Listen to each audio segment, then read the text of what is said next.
the female custodes situation is just scratching the surface for what's going on with Warhammer and Games Workshop. Now, a lot of people just made a video on it and moved on, but there's a lot to this and the ESG that's happening at Games Workshop. We know that the company is controlled by BlackRock and Vanguard. We know that the CFO has sold off a bunch of stock. There's a writing on the wall that is showing the direction this company's going, and it's a full, like, Sweet Baby Inc. video game level destruction of this brand in process. We've got some news today which shows, you know, when these people do this, they always just make us look really badass and fail themselves at what they're trying to do. And this story with one of these woke writers putting Sargon into the canon, it's so absurd. I mean, gosh, let's laugh at this.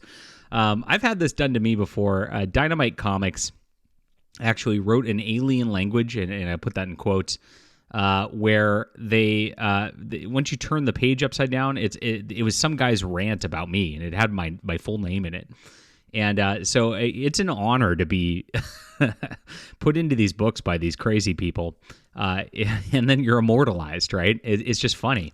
So we'll get into what's happening in just a moment, because this is crazy, and it goes beyond just the Sargon thing. But if you're still buying Warhammer Black Library lore, you're getting preached to, and it sucks. So let's have an alternative, and I hope I can be that alternative for you and create some fun stories for you. Appreciate you for being there. You've come in so hard over the last couple weeks for my books. It's been inspiring. I've been writing a Space Marines comic for you. I've almost wrapped up the first issue of that, which I'm going to get to the artist. And when I do so, I'm going to get back to writing science fiction novels. In this series in particular, this is the Arroz War, and it's about an alien race who sees humanity expanding too much, and they start to close their borders, get freaked out, and it escalates into a huge war between the two races in the galaxy. Now, this trilogy really ramps up, and by the second and third book, it gets crazy. So definitely pick these up. This is The Stars Entwined, the first book, and thank you guys for buying this so much over the past few days. I really appreciate it. And it's on Audible, and if you have Audible credits, because it's the first of the month, that'd be a great place to go pick these up and support our awesome audiobook reader as well. Or you can grab it on ebook and print on Amazon. I'll put that link directly in the description below to make it easy for you. So thank you so much for reading. I really think if you enjoy science fiction, you'll like my books. And the best is yet to come. I can't wait to actually get off of recording a video and get back to writing. So we'll avoid any of the pitfalls Warhammer's getting into at this point, because oh my gosh, it's so cringe. Let's look at this today. Chainsword 40K is a great account. I've been following this guy for a bit now. And I don't know him, but he does post a lot of great information on Warhammer and what's going on with the woke stuff. He says, just to remember that Mike Brooks' new novel, Lilith Hesperak's Queen of Knives, will be released later this year, and I won't tell you what to do, but I'm not buying it. Mike Brooks is obsessed with gender identity and one of the most woke Black Library authors. Here's some examples, and so here we are. So here's one of his posts. He's got his painted miniatures where he's supporting Pride, trans rights, and Black Lives Matter. Oh, so stunning and brave. And look at him there. He looks like a dork with his mohawk. So this is his post to X, and you can see he's doing this Warhammer painting thing. This is the new rage. I mean, you saw the one that was in White Dwarf the other day with the pride flag. So cringy.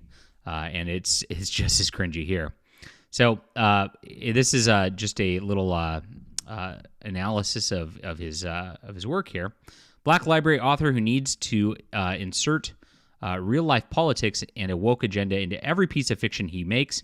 Here's some of the finest examples in his novels. Wanted dead LGBTQ characters, gangers that believe the God Empress instead of the Emperor. Big Daka, transgender Dukari. Brutal Kunin, non-binary characters and gender-neutral pronouns. Renegades, Hero Masters, paraphrasing what Umberto Eco writes in Fascism.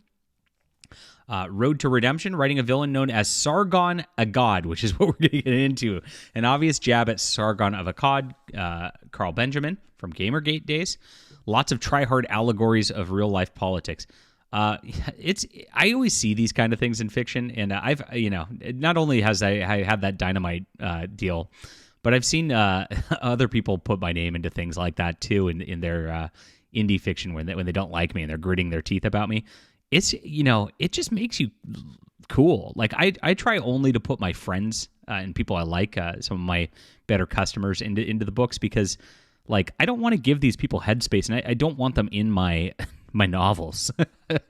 I never understood that. It's like, oh, you really are living in his head rent free. That's the message that you're sending here. Lion, Sons of the Forest, new pronouns. Oh gosh, so many pronouns. And gender identity, implying that Space Marines could have some kind of romantic feelings for each other. Oh man. And rites of passage. Yep, you guessed it. New pronouns, pushing his own ideology through the characters' mouths. And this is what they do every single time. He gives an example of some of this stuff. And this is where he shows the Sargon Akkad, who's obviously Sargon of Akkad. But there's more. This is actually not the best example. He bellowed with rage, his Voxcaster amplifying it until his war cry was nearly a weapon in his own right. So how badass does that make him sound? I mean, if you really wanted to go at Sargon being like, oh, he's a bellower with rage and his war cry is nearly a weapon in its own right, you just made him cool. Like... You epic failed here, woke writer. And Sargon actually picked up on this because he thinks this is awesome. And so here he is. I'm officially canon in the Warhammer universe. He's stoked by it. And if anyone could supply a proper description of this character, I'm happy to make him and paint him. And Chainsword actually replied with another post. Here it is. That voice again, stentorian and rolling, packed with bombast and venom. A huge figure stepped into Zeke's view. And here it is down below. Sargon Akkad, Slave Master. Oh my gosh, what an epic fail here. He just makes him seem so cool.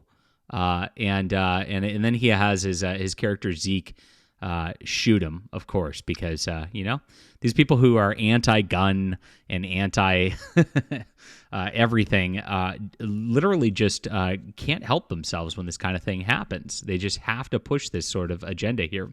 Now, what is it here? He was close enough to make out details. A pair of chain axes, one held casual in each hand. A breath grill over the man's mouth must contain the receiver for the Voxcaster speakers, which sat atop his armored pauldrons and set his voice booming out into the underhive. His hair was long and dark and fell wetly over his chest and shoulders. Fell wetly? Oh, that's weird. His features were largely in shadow, but what Zeke could see of them were suffused with rage. Wow. He sounds pretty cool. Now, he doesn't have Sargon doesn't really have long hair. He doesn't have features of rage either. God, this is so bad. Well, this is what Warhammer's become, and this is who they're hiring. These are the type of people that they want working for their properties because they are always going to be pushing these sort of agendas in their books, and you're going to see it over and over and over again.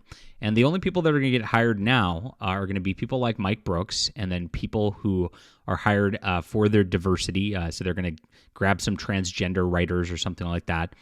To push into the Black Library in order to muddy the waters with the lore.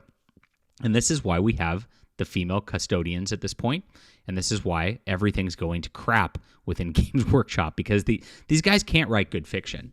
At the least they can do is just put in real-world politics as their sort of deal, because they have no talent. They're complete hacks.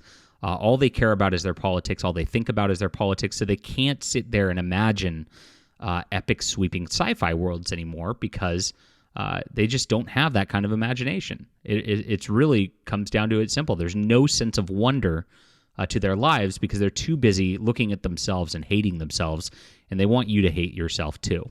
And that's my analysis of that. So Mike Brooks, you're a hack, and you failed again, and this is ridiculous. All right. Leave a comment down below. Hit that like and subscribe button, guys. Make sure to check out The Stars Entwined and its sequels. And we'll be writing a new sequel series spinning out of this very shortly. And you're going to love it. I'm very excited for it.